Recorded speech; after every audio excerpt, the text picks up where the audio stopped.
Assalamualaikum warahmatullahi wabarakatuh. Sampurasun. Yang terhormat Bapak Randi Fadilah Bustaman selaku dosen pengampu mata kuliah Pancasila serta rekan-rekan yang menonton video presentasi dari kelompok 6. Baik, sebelumnya izinkan saya memperkenalkan diri. Nama saya Siti Nurholipah dengan nomor NPM 212103005 yang akan menjadi moderator pada kegiatan presentasi kelompok 6. Baik, sebelum itu izinkan saya di sini untuk memperkenalkan seluruh rekan-rekan saya dari kelompok 6. Yaitu ada saya sendiri, lalu ada Leni Liviani dengan nomor NPM 212103007. Lalu ada Reina Nur Asri dengan nomor NPM 212103012. Serta yang terakhir ada Siti Zakiyah Maulida dengan nomor NPM 212103014. Baik, untuk mengefektifkan waktu, mari kita mulai kegiatan presentasi mengenai Pancasila sebagai sistem etika oleh kelompok 6. Baik, untuk pemaparan materi yang pertama yang akan disampaikan oleh Siti Zakiyah Maulida. Kepadanya disilahkan. Terima kasih kepada moderator. Di sini saya akan menyampaikan mengenai hubungan nilai, norma, dan moral.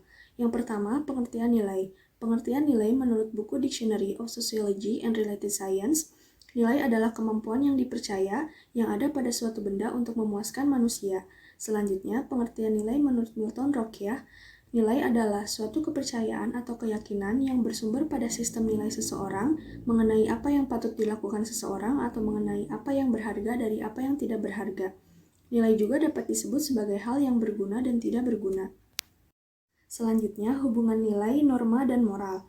Menurut Kellan, norma dibagi menjadi yang pertama norma susila atau kesusilaan, yaitu peraturan hidup yang berasal dari hati nurani manusia. Yang kedua, norma kesopanan, yaitu ketentuan hidup yang berasal dari pergaulan dalam masyarakat. Yang ketiga, norma agama, yaitu ketentuan hidup yang berasal dari Tuhan Yang Maha Esa, yang isinya berupa larangan, perintah-perintah, dan ajaran. Dan yang terakhir, norma hukum, yaitu ketentuan yang dibuat oleh pejabat yang berwenang yang mempunyai sifat memaksa untuk melindungi kepentingan manusia dalam pergaulan hidup di masyarakat dan mengatur tata tertib kehidupan bermasyarakat. Sekian yang dapat saya sampaikan, saya kembalikan kepada moderator. Baik, terima kasih kepada Saudara Siti Zakiyah Maulida yang telah memaparkan materinya. Dilanjut dengan pemaparan materi yang akan disampaikan oleh Reina Nur Asri. Kepadanya disilahkan. Baik, selanjutnya di sini saya akan melanjutkan pembahasan mengenai etika politik Pancasila. Di sini saya akan membahas mengenai definisi dari etika dan politik. Etika berasal dari bahasa Yunani yaitu ethos yang artinya tempat tinggal yang biasa, padang rumput, kebiasaan, adat, akhlak, watak, perasaan, sikap, dan cara berpikir. Etika merupakan filsafat atau pemikiran kritis dan mendasar tentang ajaran-ajaran dan pandangan-pandangan moral. Bagaimana seseorang harus hidup dibicarakan dalam moral. Sedangkan etika hendak mengkaji tentang mengapa seseorang harus mengikuti ajaran moral tertentu, atau bagaimana ia mengambil sikap yang bertanggung jawab ketika dihadapkan pada berbagai ajaran moral. Kemudian dalam sistem filsafat, etika termasuk dalam filsafat produk.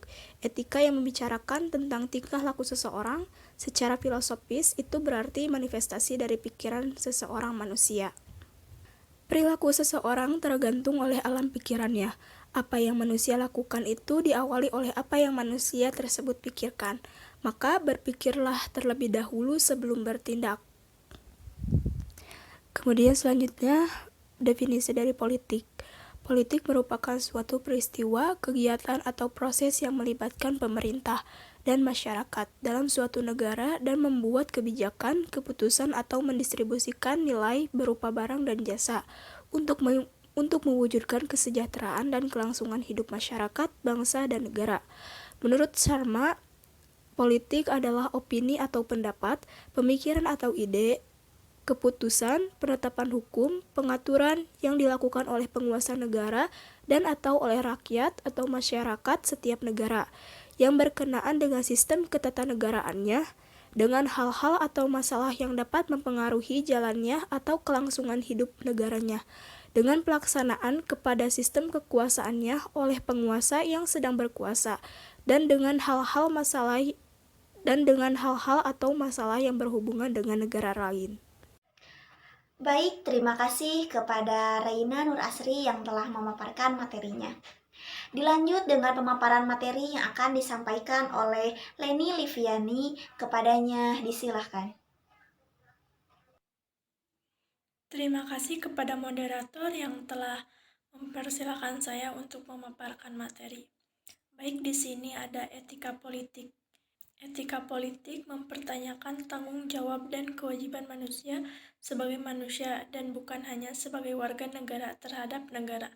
Menurut Suseno 1994, etika Pancasila merupakan cabang filsafat yang dijabarkan dari sila-sila Pancasila untuk mengatur perilaku kehidupan bermasyarakat, berbangsa, dan bernegara di Indonesia.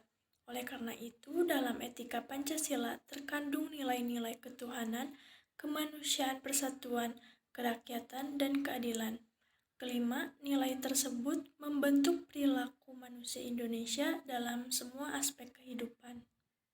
Di sini 5 alasan mengapa Pancasila sebagai sistem etika itu diperlukan dalam penyelenggaraan kehidupan bernegara di Indonesia, meliputi hal-hal sebagai berikut. 1. Dekadensi moral yang melanda kehidupan masyarakat, terutama generasi muda sehingga membahayakan kelangsungan hidup bernegara. 2. Korupsi akan merajalela karena para penyelenggara negara tidak memiliki rambu-rambu normatif dalam menjalankan tugasnya. 3.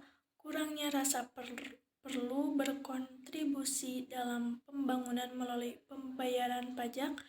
4. Pelanggaran hak-hak asasi manusia atau HAM dalam kehidupan bernegara di Indonesia ditandai dengan melemahnya penghargaan seseorang terhadap hak pihak lain. 5. Kerusakan lingkungan yang berdampak terhadap berbagai aspek kehidupan manusia, seperti kesehatan, kelancaran penerbangan, nasib generasi yang akan datang, global warming, perubahan cuaca, dan sebagainya. Baik, mungkin hanya ini materi yang dapat saya sampaikan. Saya kembalikan lagi kepada moderator. Baik, terima kasih kepada Saudari Leni Liviani yang telah memaparkan materinya. Untuk pemaparan berikutnya akan dilakukan oleh saya sendiri mengenai Pancasila sebagai etika politik. Rekan-rekan semua, dalam pelaksanaan dan penyelenggaraan negara, etika politik menuntut agar kekuasaan dalam negara dijalankan sesuai dengan beberapa hal. Yang pertama, asas legalitas, di mana asas legalitas merupakan suatu jaminan dasar bagi kebebasan individu dalam melakukan aktivitas yang tepat dan jelas. Lalu yang kedua ada asas demokratis, di mana keputusan yang diambil serta yang dijadikan acuan merupakan hasil dari musyawarah bersama. Yang ketiga ada legitimasi moral, di mana legitimasi moral adalah penyesuaian sikap atau perilaku manusia, baik itu dengan hukum ataupun norma yang berlaku. Baik, untuk yang terakhir yaitu pendidikan politik Pancasila. Pendidikan dan politik merupakan istilah yang berbeda, namun memiliki hubungan yang saling berkaitan. Di mana pada hakikatnya pendidikan politik adalah sebagai bagian dari pendidikan orang dewasa. Karena hal ini menyangkut dengan relasi antar individu ataupun individu dengan masyarakat di tengah medan sosial dalam situasi-situasi konflik yang ditimbulkan oleh bermacam-macam perbedaan dan kemajemukan di masyarakat. Sehingga dapat disimpulkan bahwa pendidikan politik merupakan sebuah usaha sadar atau disengaja dan sistematis yang diatur dalam Indonesia. Pendidikan politik diatur oleh Inpres nomor 12 tahun 1982. Baik, sampailah kita pada kegiatan akhir presentasi yaitu kesimpulan. Etika politik Pancasila merupakan cabang filsafat yang dijabarkan dari sila-sila Pancasila untuk mengatur perilaku kehidupan masyarakat, berbangsa, dan bernegara.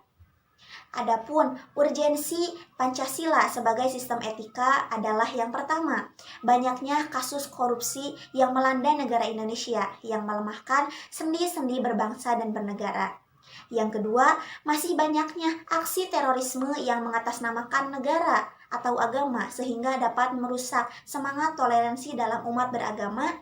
Yang ketiga, masih adanya aksi pelanggaran hak asasi manusia yang mengembangkan Pancasila sebagai sistem etika. Yang keempat, menempatkan Pancasila sebagai sumber moral dan inspirasi dalam bersikap dan bertindak dan berbuat keputusan.